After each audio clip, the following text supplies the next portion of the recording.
My guest today is one of India's foremost musicians, but those who know him say he's also one of the nicest. His story of spectacular success is not just interesting, it's also intriguing. Here to share it with us is the gentleman himself, Pandit Prasad Chaurasia. Welcome to the program, Panditji. Namaskar.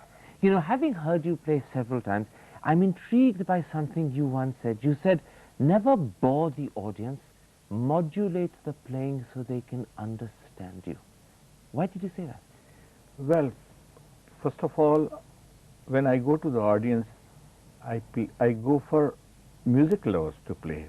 So I feel that they should take interest about my playing, and they should take interest about my playing, and they should feel more happy about my playing. And first of all, when I adopted music, I adopted music as my religion.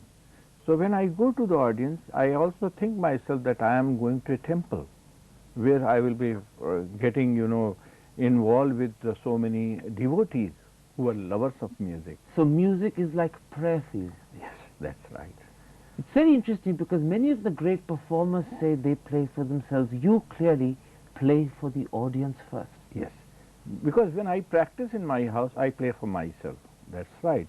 But when I go to the audience, whether they are from countryside or whether they are from in main cities, or whether they are corporates, or whether, different kind of people, you go and meet them.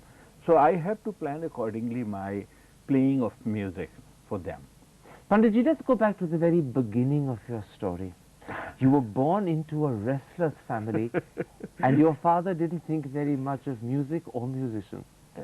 But let me tell you, my father used to like music, because I remember when I was young, he used to go for, exercise or for wrestling, he used to hum. That I remember. And but he didn't want me to become musician, because he wanted me to follow his tradition. And I wanted to make him happy, because I was just alone following this tradition, because my brother was very young, my sister was very young. And he wanted me to show off his, wrestling to his friends and his admirers. So from a very young age, there was a conflict in your life between what your father wanted and what you wanted. It was not like conflict, but it was like struggling. It was so much struggling, I tell you. When I go, go in past, and when I think, I just start crying. That was really a kind of a struggle for me, belong to a wrestler family, and my father really wants that I should follow his tradition. I used to follow his tradition, of course. I used to go for wrestling in the morning. I used to go for, swimming, and I used to do physical exercise according to his choice. So this fine physique is actually your father's gift to you. Yes, because when you blow fluid, you need power. And fortunately, because I belong to such kind of family and I needed power, so I thank God I didn't belong to any musician's family. Thank God I belong to a wrestler family. But Panditji, you often say that your inspiration and love for music came from your mother. Sadly, she died when you were 5, but do you remember the lullabies she used to sing? I remember, I tell you, that was my first lesson of music. I remember when I lost my mother when I was 5 years old. You are right, but the kind of sound I used to listen to, the humming to my ears, that still rings in my mind. And that became, that was a kind of inspiration in my life for music. Being belong to a wrestler family, but this was the inspiration, and this was the first lesson in my to me through my mother. And sing one of those lullabies for us. Na na na na na na na na na na na na na na na na. So today when you play, does your mother's picture stay in your mind? Always, always. And the reason, because I lost her when I was nothing. I was just 5 years old. And since then, my life, became unsettled. Very shaky, very shaky. I used to think whether I should follow my father or I should go to my mother's wish. That was, it was a very different life. And I used to sometimes cry because my father wanted me to become a powerful wrestler to get his name and fame through me. But I used to love music since childhood, and I wanted to do music. Tell me something, Panditji. Was it always a happy childhood, or were there also moments of unhappiness, loneliness, and great sadness? Well, I remember one thing. When I used to do, according to my soul, when I used to do something about music, I used to go and hide myself in somebody's house. I used to do music. I used to go and lock the room and play music, and I used to cry. Why I am doing such thing? Why I am hiding? And what for I am hiding? Those days, music was not very well recognized in high-class family. You felt guilty, and at the same time you felt you were doing something that was perfectly all right. You were torn inside yourself. Inside myself, really. And sometimes I used to feel happy when I was involved in playing, but I was sad in a way that I'm hiding myself. What for? Am I doing any crime to anyone? So I used to hide, and I used to. So that's why I say this became my prayer. You said something very interesting in your interviews. You said that your love of the flute happened almost by accident when you heard Pandit Bholanath playing on the radio. You are right. You are right. I was going to get something in the market, and I found that there is a beautiful sound from radio, All India Radio Allahabad. I belong to Allahabad. My native place is Allahabad. And I got the sound early evening, about 5 o'clock, and he was playing Marwa. My goodness, I have never heard such kind of beautiful sound. And you'd never heard the flute before either? Never. And then I started finding out who is this person, what is his name. And then one day I found out that he is Pandit Bholanath, he belongs to Varanasi, and he is there as a staff artist working in All India Radio. Straight away I went to him. It was very far from my house, but I took a bicycle, rented bicycle, and I went all the way to All India Radio, and I just met him, and I surrendered him. What in those days did surrendering yourself to your guru mean? Surrendering means you are totally involved in music. You have to show yourself. So how you show that you have to surrender? Once you surrender, then if the teacher likes you, then he tries to adopt you. That is, you became his, in a sense. In a sense. And he became like a master. Right, like a master. Then he fully depend upon you, that how you are going to carry his tradition out. Then he started teaching me, okay, you are right. Because I used to sing. I used to learn singing from Pandit Raja Ramji, who was my neighbor. And that's why I was totally involved in singing. I used to sing in my school for any kind of celebration. The headmaster used to ask me, why don't you come to sing, just 5 minutes or 10 minutes. So I used to sing filmy songs. But then again, when I went to Bholanathji, he knew, because I used to sing in children's program in All India Radio. He knew that I know about music. Then he said, okay, you are welcome. You come and I will try to teach you. And the love of the flute was born through the hours you spent with him. That's right. But there's a wonderful story about how you acquired your first flute. Is it really true that you stole it? Yes, because, at that moment I was busy with the studies. I was not having enough money. I lost my mother, whom I could ask, give me some money, I want to buy a flute. And your father would not buy one for you. So, fortunately, one day I was just going on the road and I found one boy playing straight flute.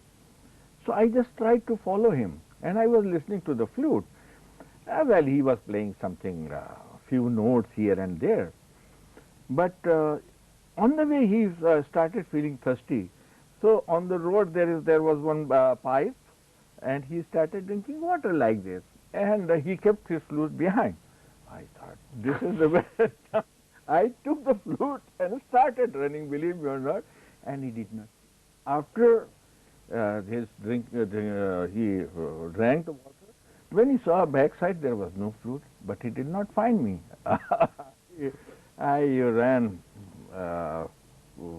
about up till my house, and then I saw behind there is nobody. Then I started also playing the flute. Now, in fact, the big break in your flute playing happened in the early 60s when you moved to Bombay and you acquired the person you consider your guru, Annapurna Devi. But she actually used to play the Surbahar. Why did you choose her?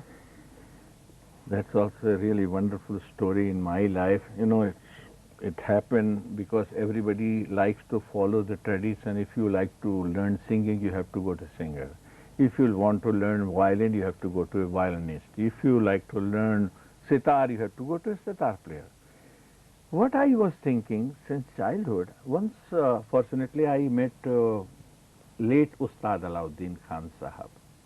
He used to come just to my, very close to my area. There was one hotel, Kailash Hotel in Allahabad, and he used to come to perform in All India Radio Allahabad. He was practicing sarod, and fortunately the hotel's owner,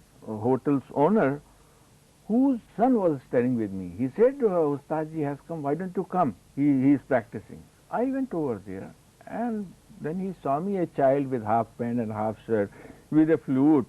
He stopped practicing and said, come.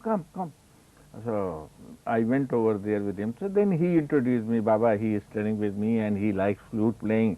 So he said, okay, sit over here, let me finish my smoke. I like to smoke and then I will speak to you. Then he took out one bidi and he started smoking. Then he said, come. And he asked me to sit close to him. And he said, can you play your flute? I said, no, I cannot play in front of you. I heard about you. You are like God. No, come on, don't worry, play something. So I started playing something. And he liked so much. He said, I would like to take you to my hair, if you are willing. I said, unfortunately, Baba, my father is wrestler. If he comes to know that I am going to my hair from Allahabad, he will kill me. Oh, your father is a wrestler? Okay, then do one thing. Whenever you feel free, whenever you get permission from your dad, you come to my hair. And if not, then any time, I am old now, I am 80 years old now, I will die one day. So in future, if you want to continue this tradition, if I am not there, go to my daughter. Annapurna Devi? Annapurna Devi. And you sought her out all those years later?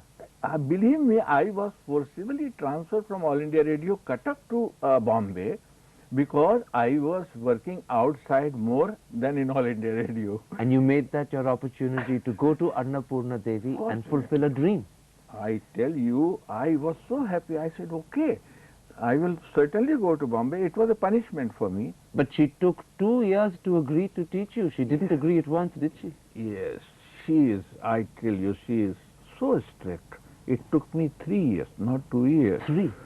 To convince her that I would like to learn Bansuri, because I was totally involved playing in studios, in films with like Nausad and like...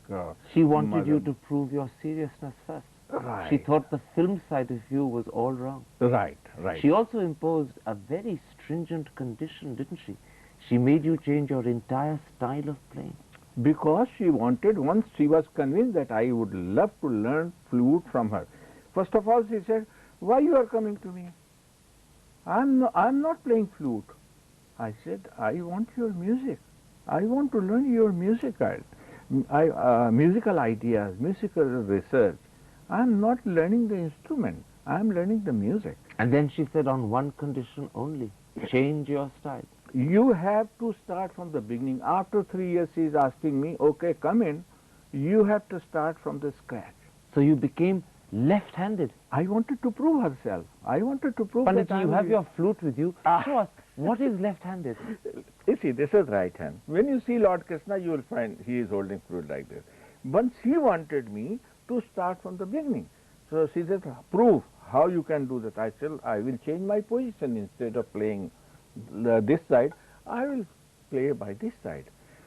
So it must have been very, very difficult. It was so painful, I tell you. Still I feel sometimes. But to get such kind of teacher, I mean, whatever she asks, you have to do. You remember the story of Eklavya? He had to sacrifice his thumb. So this is, I mean, it was This painful. was your Guru Dakshina. Guru Dakshina, yes. Tell me something, Panditji. Today you are probably, in fact, you are undoubtedly the most famous flute player in the world. Thank you so But much. how much of it do you owe to your Guru Annapurna Devi and those hours you spent with her? I tell you, I miss her whenever I am touring for, you see, for 6 months or 8 months. I just miss her. And still I go to my teacher. People, they ask me, what are you getting now to go to your teacher? I said, I have just started. I started in 1966, which is nothing. So you're still learning. I feel so wonderful being a student of such kind of teacher. So much love, so much affection. Panditji, I want to take a break there because I want in part 2 to pick up on the point you're just making, the love and affection and the career that you built for yourself. We'll be back in just a couple of moments. Stick with us.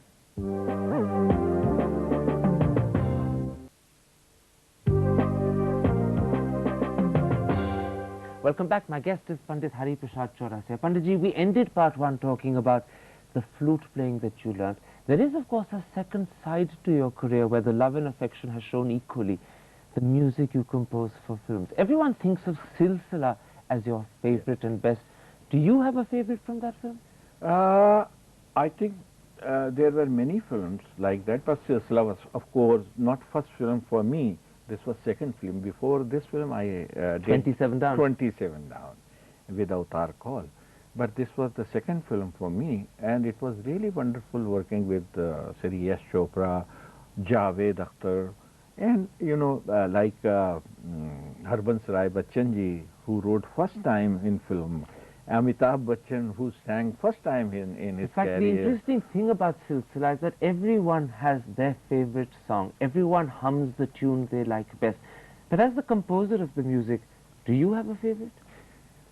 All the songs were favorite to me. Like if I have 6 children, if you ask me. No favorites to you. But I loved the song, which was really a different kind of, the form of the song was very different. Play it for me.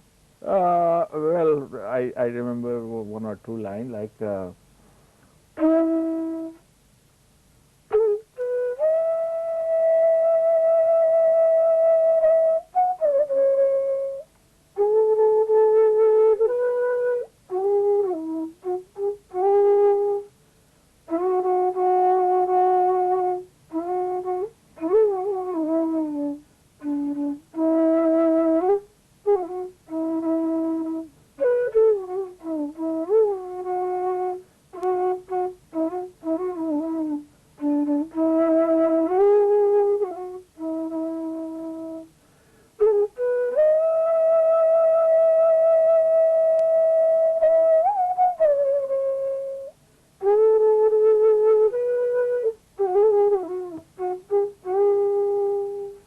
You know, you're haunting. That's haunting. But tell me Thank you. something.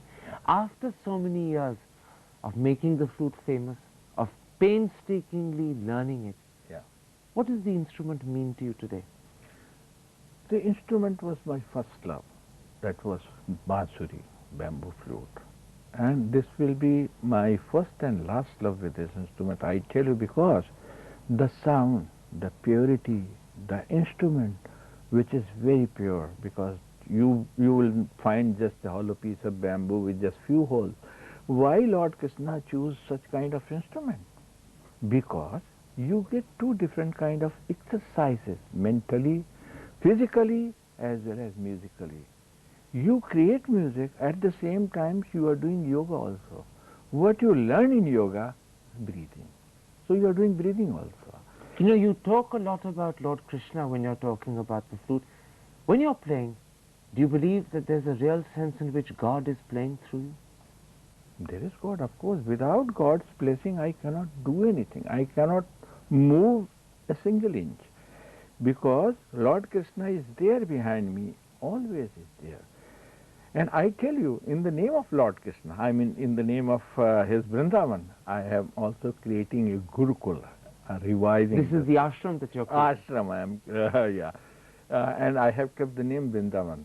That Vrindavan will be Hari's Vrindavan, not Krishna's Vrindavan. The aim is to recreate the Guru Shishya Parampara that was right. so much a part of your life. Yes, where the student, they can go, they can surrender, and they can work full time just for music. They will be there free of charge. They don't have to go through interviews. They don't have to go through admissions, forms and other things. No formality. You know, Guruji, you use a very interesting word. You talk about surrender. You used it in part one. You used it again just now. Yes. Do you believe that to learn good music and to play beautifully, you have to surrender first? That's right. That's right. Once you surrender, then you think that you are in that world. You are adopted by music religion, and then you take care of music as your religion. But is it difficult to surrender? Is it difficult to let the ego go and to acquire something outside of you? It is really difficult. I tell you, everybody has got ego. It depends upon person to person, and how much ego you have, how much ego I have. But mostly people, when they become famous, they create more egos. So today, when you're so famous, how do you control your ego? Well, I was born very simple, and because I lost my mother at 5, and I become more and more simpler, because I thought that I belong to a family where there was no music. So I felt since childhood very lonely. This simplicity is another gift of your parents. Yes. But is it difficult to retain the simplicity amidst all the fame? Yeah, people sometimes, the media people, they ask, why are you so simple? Because go to foreign countries, see the artists, see the superstars, and they say, I am number one. I say, I cannot be number one. It takes ages to become number one. I cannot. They say, you have to talk like this, because in this corporate world, you have to fight about yourself. I said, I don't have to fight. This is not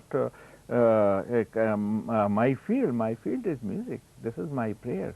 In prayer, I cannot fight. Panditji, the important thing is not claiming to be number one. The important thing is being recognized as number one.